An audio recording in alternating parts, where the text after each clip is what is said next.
Hello guys, welcome back to Hushuscom channel.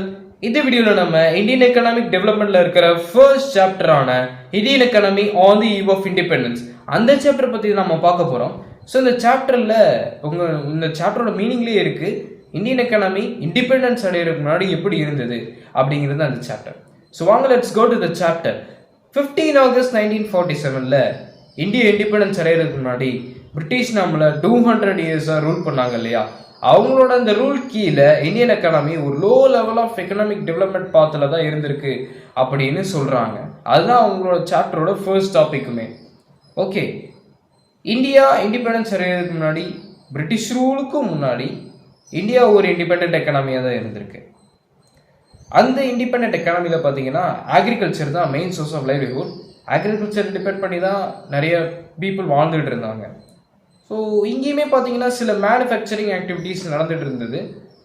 எதுலன்னு பார்த்தீங்கன்னா handicraft இண்டஸ்ட்ரீஸில், அதாவது கைவினை பொருட்கள் இருக்கு இல்லையா, அதை ப்ரொடியூஸ் பண்ணுற இண்டஸ்ட்ரீஸில் தான் வந்துட்டு மேனுஃபேக்சரிங் ஆக்டிவிட்டீஸ் நடந்துகிட்டு இருந்திருக்கு. ஸோ இந்த ஹேண்டிகிராஃப்ட் இண்டஸ்ட்ரீஸ்லாம் பார்த்தீங்கன்னா மெயினாக பார்த்தீங்கன்னா காட்டன் அண்ட் சில்க் டெக்ஸ்டைல்ஸ், அப்புறம் metal and precious stone works, இது எல்லாத்துலேயுமே இருந்திருக்கு. ஸோ இந்த ப்ராடக்ட்ஸ்க்கு எல்லாத்துக்குமே வேர்ல்டு வைடாக நிறைய டிமாண்ட் இருந்தது. வேர்ல்டு வைட் மார்க்கெட்டில் நிறைய டிமாண்ட் இருந்தது. ஏன்னு பார்த்தீங்கன்னா இதில் யூஸ் பண்ணுற ஹை குவாலிட்டி ஆஃப் ரா மெட்டீரியலும் அப்புறம் ஹை ஸ்டாண்டர்ட் ஆஃப் கிராஃப்ட்மேன்ஷிப்பும் தான் காரணம். இதனாலேயே நிறைய கண்ட்ரிஸ் வந்துட்டு நம்மளோட இந்த ஹேண்டிகிராஃப்ட் ப்ராடக்ட்ஸை இம்போர்ட் பண்ணாங்க. இப்படிலாம் இந்த எக்கனாமிக், நம்மளோட இந்தியன் எக்கனாமி பிரிட்டிஷ் ரூல் வந்ததுக்கப்புறம் ஏன் கொலாப்ஸ் ஆச்சு அப்படின்னு பார்த்தீங்கன்னா அவங்க கொண்டு வந்த சில எக்கனாமிக் பாலிசிஸ் தான் அதுக்கான ரீசன். அவங்க அப்படி என்ன கொண்டு வந்தாங்க பார்த்தீங்கன்னா, அவங்க கொண்டு வந்த எக்கனாமிக் பாலிசிஸ்லாம் நம்மளோட இந்தியன் எக்கனாமி டெவலப் பண்ணுற மாதிரி இல்லை. அவங்களோட பிரிட்டிஷ் எக்கனாமிக் இன்ட்ரெஸ்ட்டை டெவலப் பண்ணுற விதமாகவும் ப்ரொமோட் பண்ணுற விதமாகவும் ப்ரொடெக்ட் பண்ணுற விதமாகவும் தான் இருந்திருக்கு. அது மட்டும் இல்லை, அவங்க கொண்டு வந்த அந்த எக்கனாமிக் பாலிசிஸ் எல்லாம் இந்தியன் எக்கனாமிக் ஸ்ட்ரக்சரில் ஒரு ஃபண்டமெண்டல் சேஞ்சை கொண்டு வந்தது. அதாவது இந்தியாவோ ஒரு ரா மெட்டீரியல் சப்ளையராகவும் ஃபினிஷட் குட்ஸ் இம்போர்ட்டர் கண்ட்ரியாகவும் அவங்க வந்துட்டு மாற்றிட்டாங்க. அதாவது இங்கே ப்ரொடியூஸ் பண்ணுற ரா மெட்டீரியல்ஸை எக்ஸ்போர்ட் பண்ணி பிரிட்டனுக்கு எக்ஸ்போர்ட் பண்ணி அங்கேருந்து ஃபினிஷட் குட்ஸாக மாற்றி அதை இந்தியாவுக்கு இம்போர்ட் பண்ணுறது, அந்த மாதிரியான ஒரு ஃபண்டமெண்டல் சேஞ்சு தான் வந்து கொண்டு வந்தாங்க. இதனால் அவங்களுக்கு சில ரெவன்யூஸ்லாம் வந்தது. அந்த ரெவன்யூஸை வச்சு அவங்க என்னென்ன எக்ஸ்பெண்டிச்சரை மீட் பண்ணாங்க அப்படிங்கிறத வரக்கூடிய வீடியோஸை பார்ப்போம்.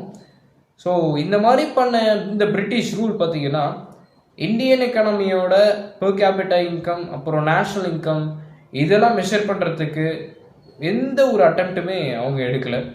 ஆனால் ஒரு சில பேர் பார்த்திங்கன்னா ஒரு சில அட்டெம்ப்ட் எடுத்தாங்க. அவங்க யாருன்னா டாடாபாய் நவ்ரோஜி, வில்லியம் டிக்பாய், ஃபின்லே ஷிராஸ், அப்புறம் விகே ஆர்வி ராவ், அப்புறம் ஆர்சி தேசாய், இவங்க எல்லாமே ஒரு சில அட்டெம்ப்ட்ஸ் எடுத்தாங்க. ஆனால் இவங்க பண்ண அட்டெம்ப்ட்ஸ்லுமே வந்துட்டு இன்கன்சிஸ்டண்ட்டான ரிசல்ட்ஸை தான் கொடுத்தது. அது மட்டும் இல்லை, கான்ஃப்ளிக்டிங் ரிசல்ட்ஸை தான் கொடுத்தது. அதாவது சந்தேகமான ரிசல்ட்ஸ். கரெக்டாக இருக்குமா, 100% அக்யூரேட்டாக இருக்கும் அப்படின்னு நம்மளால் சொல்ல முடியாது இல்லையா, அந்த மாதிரி தான் இருந்தது. விகே ஆர்வி ராவ் பண்ண எஸ்டிமேட்ஸ் கொஞ்சம் சிக்னிஃபிகண்ட்டாக இருந்திருக்கு. ஹவவர் நிறைய ஸ்டடீஸ் என்ன சொல்லுது அப்படின்னா, இந்தியாவோட அக்ரிகேட் ரியல் அவுட்புட் க்ரோத் இருக்கு இல்லையா, அக்ரிகேட் ரியல் அவுட்புட் அப்படிங்கிறது ஜிடிபி, அந்த க்ரோத் அப்படிங்கிறது எவ்வளோ இருந்திருக்கு அப்படின்னா 2%க்கும் கீழே தான் இருந்திருக்கு first half of the 20th சென்ச்சுரியில். அதாவது 1950s முன்னாடி வெறும் 2% க்ரோத்துக்கு கீழே இருந்திருக்கு. இந்தியாவோட பெர் கேபிட்டா இன்கம் பார்த்தீங்கன்னா 0.5%, 0.5%, வெறும் 0.5% அவ்வளோதான் இருந்திருக்குன்னு சொல்கிறாங்க. ஸோ இதுதான் வந்துட்டு இந்தியன் எக்கனாமி அப்போ இருந்த அதோட மெஷர், இப்படி தான் இருந்தது அப்படிங்கிறதுக்கான ஒரு மெஷர் தான் இது. ஸோ பிரிட்டிஷ் ரூல் வேறு என்னென்னலாம் பண்ணாங்க, சில செக்டார்ஸில் அவங்க என்னென்னலாம் வந்துட்டு சேஞ்சஸ் கொண்டு வந்தாங்க, என்னென்ன பாலிசிஸ்லாம் வந்துட்டு கொண்டு வந்தாங்க அப்படிங்கிறத வரக்கூடிய வீடியோஸில் வரக்கூடிய டாபிக்ஸில் நம்ம வந்துட்டு பார்ப்போம். நானுமே வந்துட்டு அப்லோட் பண்ணுறேன். So thank you guys. இந்த வீடியோ பிடிச்சிருந்தா மறக்காமல் லைக் பண்ணுங்கள், ஷேர் பண்ணிவிடுங்க, சப்ஸ்கிரைப் பண்ணுங்கள், கன்சிஸ்டண்ட்டாக என் வீடியோஸை பாருங்கள். Thank you guys, bye bye.